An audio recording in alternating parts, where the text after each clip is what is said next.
Jennifer Ashcroft, a striking and impeccably polished woman of 52, had risen to prominence in the fiercely competitive world of biotechnology. Her company was a pioneer in brain interface technology, and Jennifer herself was known for her razor-sharp intellect and unyielding determination. She navigated life with the assuredness of someone who had always gotten what she wanted, whether in the boardroom or the bedroom.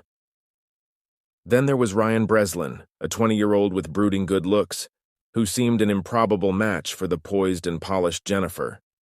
A college dropout with a troubled past, Ryan had drifted through a series of dead-end jobs before a chance encounter with Jennifer altered the course of his life. Their relationship, unconventional as it was, appeared to provide both with what they desired. For Jennifer, a vibrant young companion to stave off the encroaching loneliness. For Ryan, financial security and a taste of luxury he had never before experienced. For nearly a year, their arrangement thrived in the shadows of Riverton, a place where appearances often masked the darker truths beneath. But as the vibrant summer gave way to the more subdued tones of autumn, a subtle shift in their delicate dynamic set off a chain of events that would culminate in tragedy, leaving the community to grapple with the sinister undercurrents that had always been flowing beneath its pristine surface. Jennifer Ashcroft's journey to wealth and power began in the middle-class suburbs of Boston. Born to a high school chemistry teacher and a librarian, young Jennifer exhibited an early aptitude for science and an insatiable curiosity about the human mind. Her parents, recognizing her potential, scrimped and saved to provide her with every educational opportunity they could afford. At the age of 16, Jennifer's life took a dramatic turn when her science fair project on neurotransmitters caught the eye of a visiting professor from MIT. Impressed by her precocious talent, he became her mentor, guiding her through accelerated studies and eventually into the prestigious neuroscience program at MIT. It was here that Jennifer's ambition truly took flight. During her graduate studies, Jennifer's research into neuroplasticity attracted the attention of several biotech startups. By the age of 25, she had secured her first patent, and soon after, she founded a fledgling company focused on brain-computer interfaces. Under Jennifer's leadership, the company thrived, with its stock price soaring as breakthroughs in the technology made headlines. With each success, Jennifer's wealth and influence grew, but so did her reputation for ruthlessness. Former colleagues would speak in hushed tones of her ability to charm and manipulate, identifying weaknesses in others and exploiting them with a cold precision. Jennifer's personal life was marked by a series of short-lived marriages, each one ending as her partners found themselves unable to compete with her true passion, her work. Her first husband, a fellow researcher she met at MIT, lasted only 3 years before filing for divorce, citing emotional neglect. The second, a charming venture capitalist, made it to year 5 before Jennifer's suspicions of his infidelity led to an acrimonious split. After her third divorce at 48, from a younger art dealer who claimed she had become obsessively controlling, Jennifer swore off traditional relationships altogether.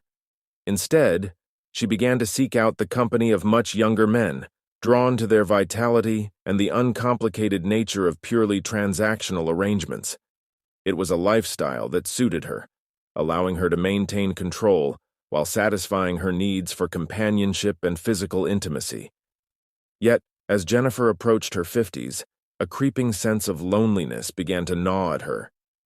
This vulnerability, carefully hidden beneath her polished exterior, would leave her susceptible to the intoxicating allure of Ryan Breslin and the destructive jealousy that would soon follow. Ryan Breslin's early life stood in stark contrast to Jennifer's. Born in a small town in rural Pennsylvania, Ryan was the youngest of 4 children in a family perpetually teetering on the edge of poverty. His father, a long-haul trucker with a penchant for alcohol, was rarely home, and his mother, overwhelmed and battling depression, struggled to keep the family afloat. From a young age, Ryan learned to fend for himself. Blessed with good looks and natural charm, he discovered early on that these attributes could be leveraged to his advantage. By high school, Ryan had perfected the art of getting by with minimal effort, relying on his charisma to smooth over his academic shortcomings and disciplinary issues. Despite his lackluster academic performance, Ryan's SAT scores were surprisingly high, hinting at an intelligence he rarely applied to his studies. This, combined with his prowess on the basketball court, earned him a scholarship to a small liberal arts college in Philadelphia. However, the freedom of college life proved too tempting for Ryan.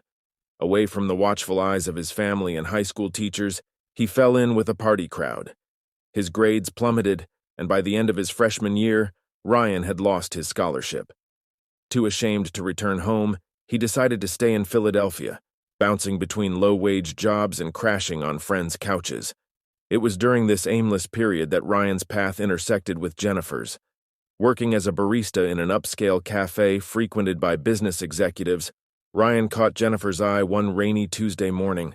She was struck by his easy smile and the hint of vulnerability behind his confident demeanor.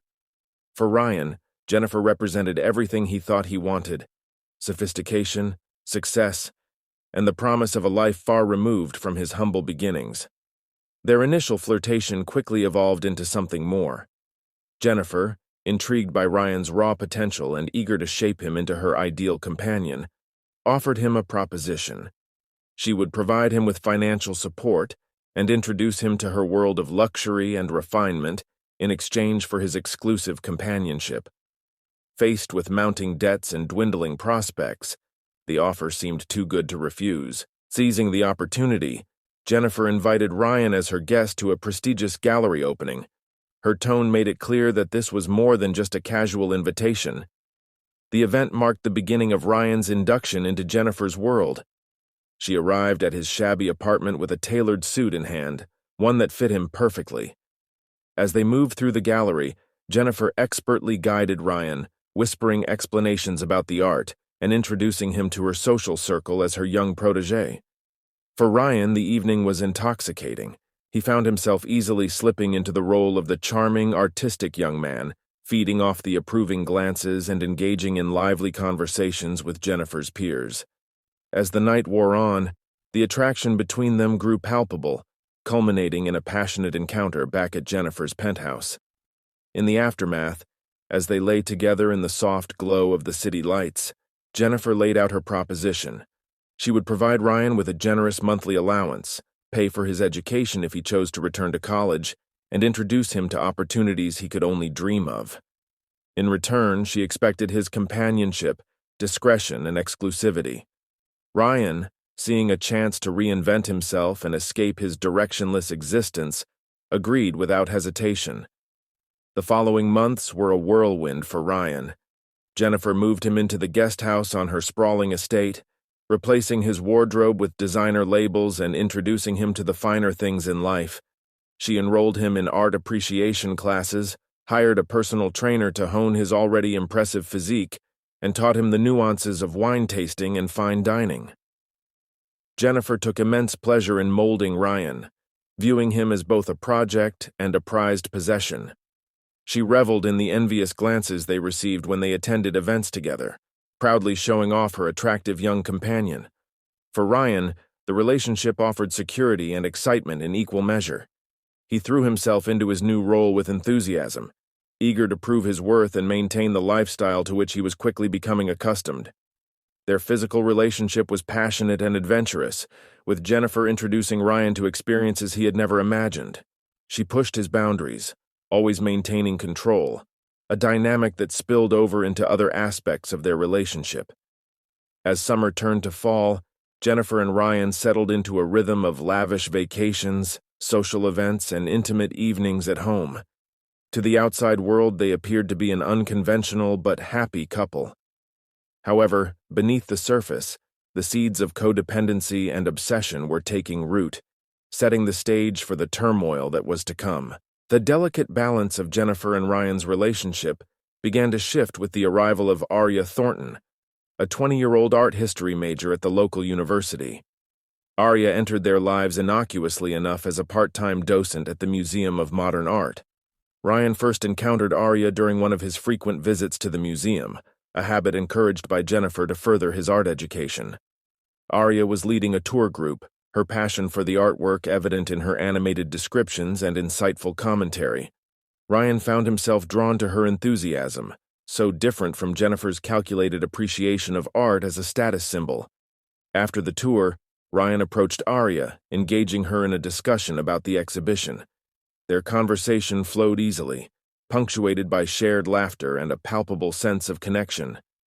For the first time in months, Ryan felt truly seen for who he was, rather than as an extension of Jennifer. Arya, with her vibrant style and infectious laugh, represented everything that Jennifer was not. Where Jennifer was polished and restrained, Arya was spontaneous and expressive. Her youth and energy resonated with Ryan, reminding him of the pure relationships he had sacrificed for his arrangement with Jennifer. Over the next few weeks, Ryan found himself visiting the museum more frequently, always managing to time his visits with Arya's shifts.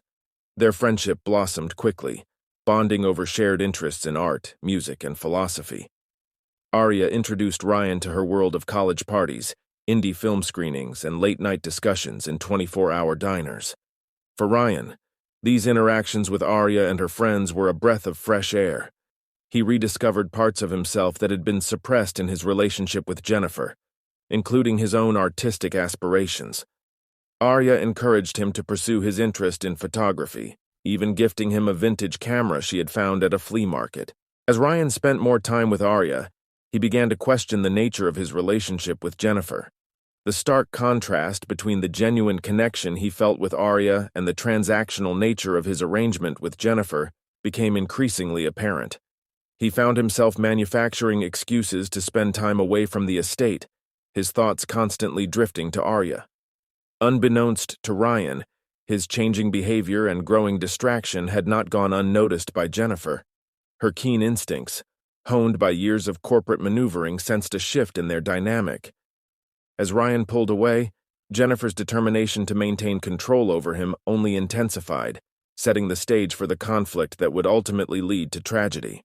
The first signs of trouble were subtle. Jennifer noticed Ryan checking his phone more frequently, his face lighting up at certain messages. He began to spend more time at the museum, citing a newfound passion for contemporary art. While Jennifer initially encouraged this interest, a nagging suspicion began to take root in her mind. One evening, as they prepared for a charity gala, Jennifer casually asked about Ryan's day at the museum. His response was enthusiastic, filled with details about a new exhibition, but it was the mention of Arya, the incredibly knowledgeable docent, that caught Jennifer's attention. The way Ryan's eyes sparkled as he spoke of her set off alarm bells in Jennifer's head. Determined to uncover the truth, Jennifer began to monitor Ryan more closely. She installed a GPS tracker on his phone under the guise of a security upgrade and hired a private investigator to follow him during his outings. The reports she received confirmed her worst fears. Ryan was spending considerable time with a young woman, their body language indicating a clear attraction. As evidence of Ryan's growing connection with Arya mounted, Jennifer's jealousy festered.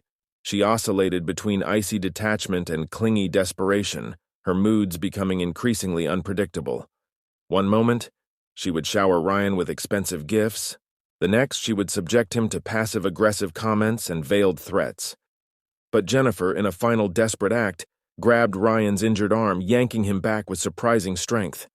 Ryan, acting on pure instinct and adrenaline, shoved her away hard. Jennifer stumbled backward, her heel catching on the rug. Time seemed to slow as she fell, her head striking the corner of the heavy marble fireplace with a sickening crack. Jennifer crumpled to the floor, a pool of blood quickly spreading beneath her hair. Ryan stood frozen, his mind struggling to process what had just happened. The room, so recently a scene of chaos, was suddenly terribly still. With trembling hands, Ryan checked for a pulse, finding none. The realization hit him like a physical blow. Jennifer was dead, and his life as he knew it was over. In a daze, he stumbled out of the house into the cool night air, leaving behind a scene of destruction that would soon become the center of a sensational investigation. The grisly discovery was made by Jennifer's housekeeper, Elodia Ramirez, early the next morning. Her screams upon finding her employer's lifeless body shattered the tranquil morning in Riverton, bringing neighbors running and prompting a flurry of calls to 911. Detective Lydia Blackwell, a veteran of the Riverton Police Department's Homicide Division, arrived at the scene within the hour. The opulent living room, now a tableau of violence, told a story of a fierce struggle. Broken glass crunched under it, As crime scene technicians swarmed the house, Detective Blackwell began piecing together the events of the previous night. Security camera footage showed Ryan fleeing the premises in the early hours of the morning, his shirt stained with blood. His swift disappearance made him the prime suspect, and an all-points bulletin was issued for his arrest. As the investigation progressed, a more complex picture began to emerge. Interviews with staff and acquaintances revealed the tumultuous nature of Jennifer and Ryan's relationship. Several witnesses reported hearing frequent arguments and expressed concern about Jennifer's increasingly erratic behavior. A breakthrough came when detectives discovered Jennifer's hidden files detailing her investigation into Ryan's past. The evidence of blackmail added a new dimension to the case, suggesting that Ryan might. Meanwhile, Ryan remained at large. Sightings were reported across the state, but he managed to elude capture. The turning point in the investigation came from an unexpected source, Aria Thornton. Racked with guilt over her role in the events, Aria came forward with crucial information. She provided investigators with text messages and voicemails from Ryan, documenting Jennifer's escalating behavior and his growing fear. Aria's testimony painted a picture of Ryan as a victim of manipulation and abuse. This new perspective prompted Detective Blackwell to dig deeper into Jennifer's past, uncovering a pattern of obsessive behavior and allegations of stalking from her previous relationships. Forensic evidence from the crime scene began to corroborate Ryan's version of events. The angle of Jennifer's fatal injury was consistent with an accidental fall, and defensive wounds on her hands suggested she had been the aggressor in the final confrontation. Perhaps the most damning evidence came from Jennifer's own digital footprint. A thorough examination of her computers revealed the full extent of her surveillance of Ryan, including GPS tracking data and recordings from hidden cameras in their home. The level of invasion and control shocked even the most seasoned investigators. As the true nature of Jennifer and Ryan's relationship came to light, public opinion began to shift. The narrative of the gold-digging boy toy gave way to a more nuanced understanding of a young man trapped in an abusive situation. Initially charged with second-degree murder, Ryan's case took an unexpected turn, as evidence of Jennifer's manipulation and abuse mounted. The district attorney's office faced increasing pressure to reconsider the charges, after lengthy deliberations and negotiations with Ryan. After weeks of testimony and 3 days of deliberation, the jury returned their verdict. Ryan was found guilty of involuntary manslaughter, a verdict that acknowledged his role in Jennifer's death while also recognizing the extenuating circumstances that led to the fatal confrontation. The judge, taking into account Ryan's lack of a prior criminal record and the unusual circumstances of the case, sentenced him to 5 years in prison with the possibility of parole after 3 years. The sentence was met with mixed reactions, with some feeling it was too lenient, and others arguing that Ryan had already suffered enough. Ryan, once a lost and aimless young man, now faced the prospect of serving time for a crime born out of desperation and fear. Jennifer, once a powerful and influential figure, had met a tragic end, her life unraveling in a way that no one could have foreseen. In the aftermath of the trial, Aria tried to move on from the events that had so profoundly impacted her life. She returned to her studies, though the memories of Jennifer's obsessive control and Ryan's tragic descent haunted her. She would always wonder if there was something more she could have done to prevent the catastrophe that had unfolded. As for Ryan, prison offered him the opportunity for reflection, a chance to confront the demons of his past and the choices that had led him down such a dark path. Though his future was uncertain, the lessons of his experiences with Jennifer and Aria would stay with him forever. He'd been given a second chance, albeit one that came at a steep price, a chance to rebuild his life, free from the shadows of the past. In the end, the story of Jennifer Ashcroft and Ryan Breslin was one of passion, control, and the devastating consequences of obsession. It was a cautionary tale about the dangers of power imbalances in relationships, the ease with which love can turn to control, and the tragic outcomes that can result when people lose sight of what truly matters. Riverton would never forget the events that had transpired, and the lessons learned would echo through the community for years to come.